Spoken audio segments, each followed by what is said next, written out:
दिल्ली नगर निगम में अस्थायी समिति की सोमवार को हुई बैठक अध्यक्ष सत्या शर्मा के अध्यक्षता में की गई। इस दौरान पक्ष विपक्ष के पार्षद सदस्यों ने निगम से संबंधित दिल्ली वासियों को हो रहे परेशानियों से निजात मिले उन मुद्दाओं पर चर्चा किया।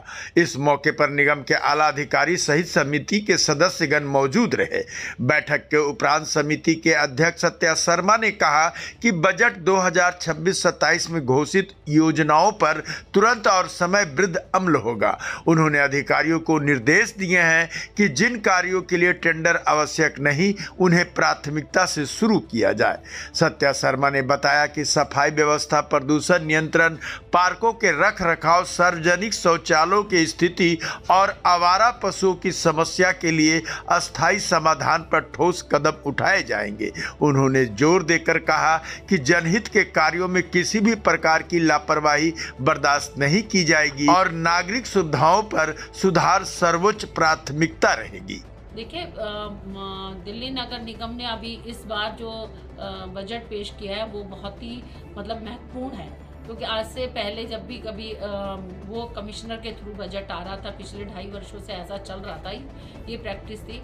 तो आज सबकी नज़र दिल्ली एमसीडी के बजट पर है और वो कुछ ही समय में हम अप्रैल से उसे वो सारी योजनाओं को लागू करने वाले हैं। और कुछ योजनाएं जो बजट जिनमें ज़रूरत नहीं है उसको तुरंत लागू करने के निर्देश सभी डीसीज और कमिश्नर सर को दिए गए हैं कि वो तुरंत प्रभाव से उन चीज़ों को लागू करें। आज हमारे क्योंकि काम की ज़रूरत है, पार्कों की खस्ता हालत है, आपके स्कूलों में भी काम नहीं हो रहे हैं, जो मेंटेनेंस के काम है, और अपने रोड्स का भी काम, जो गड्ढा मुक्त हम जैसा कि कहते हैं उस तरह के रोड्स पे काम नहीं हो रहे, तो वो उसको देखते हुए जल्द ही बजट को एलोकेट कराया जाएगा। और मैं निश्चित तौर पे आपको श्योर कर रही हूँ कि ये पार्षदों को जो मिलने वाला बजट है वो जल्दी ही मिलेगा।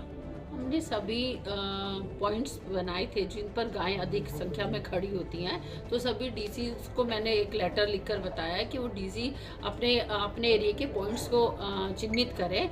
और जब हमारा गौशाला में, क्योंकि हमारे पास इतनी स्ट्रेंथ नहीं रख सकते हम गौशाला के लिए, और मैं माननीय मुख्यमंत्री जी से भी इस विषय में बात की है, वो भी हमारे जगह को अलॉट करने की बात हमारी चल रही है। तो अभी सिर्फ हमारे पास ये है कि हम गायों को एक सही जगह पर पहुँचाएं जितनी रोड पर है।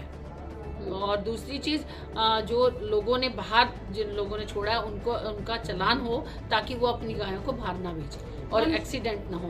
बहुत सारे समय से ना स्कूलों की जो बिल्डिंग्स हैं उनका वो बहुत जर्जर स्थिति में थी। आप जैसा कि आप जानते हैं कि पुरानी सरकारों ने इस तरफ ध्यान नहीं दिया, बिल्डिंग बड़ी खस्ता हालत में पहुंची गई। और कुछ पार्षदों के भी का कहना था कि वो बिल्डिंग बड़ी जर्जर स्थिति में है। तो मुझे लगता था कि एक हमारे पास डाटा आना चाहिए कि जो विद्यालय सही पोजीशन में है और जहाँ पर बच्चे पढ़ रहे हैं, और जो विद्यालयों को मर्ज कर दिया गया है और बिल्डिंग की खस्ता हालत है, वो एक हमारे पास डाटा आ जाएगा। उससे हम न्यू बिल्डिंग बनाने में या शिफ्टिंग बच्चों को वहाँ से शिफ्ट करने में हमें आसानी होगी और वो सारी चीज़ें क्लियर हो जाएंगी। तभी मैंने एजुकेशन डिपार्टमेंट से सारी डिटेल्स मांगी है।